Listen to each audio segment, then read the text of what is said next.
Hey, what's going on, my brothers? I pray that this message would give you power to be what's possible in your life. Today, I want to encourage you to elevate your prayer life. And here's what I mean by elevating your prayer life. When you elevate your prayer life, it means that you're praying up. Remember, the man that's prayed up stays up. And I want you, brothers, to stay up in this world. Now, here's what it looks like. It's not about praying for circumstances and conditions to change, the material manifestations that we often pray for.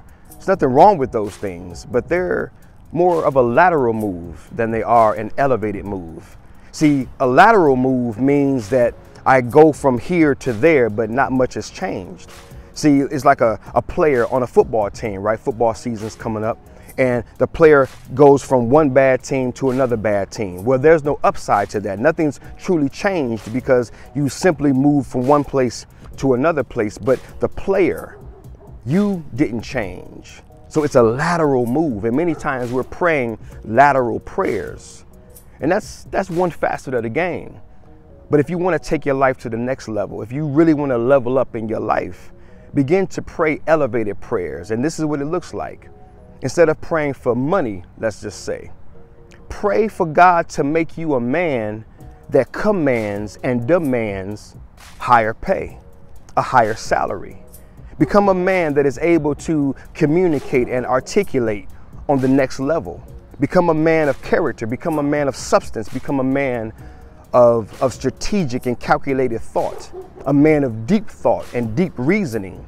See, these are the things that we can actually pray for. God, make me a man of character. God, make me a man of integrity. God, make me a man that is rock solid on his convictions, a man that is not easily shaken, a man that is not easily taken advantage of. See, these are the elevated prayers that I want to encourage you to begin to pray. These are prayers where you're asking God to change who you are, how you show up in the world, so that you can begin to demand and command the kind of life that you really want to create. Because if you're only praying for things around you to change and asking God to give you something, you may receive that thing. But if you haven't changed, if you, the man, your character, who you are on the inside, the way you think, the way you move, if you haven't changed, if you haven't elevated your game as a person, as a man, then it's very likely that you're going to lose the very thing that you pray so hard to receive. So brothers, in closing, remember that the man that's prayed up stays up. Let's elevate our prayer life and begin to pray for things that truly control and truly create the kind of life that we desire to experience. I pray that this message has given you power to be what's possible. Love.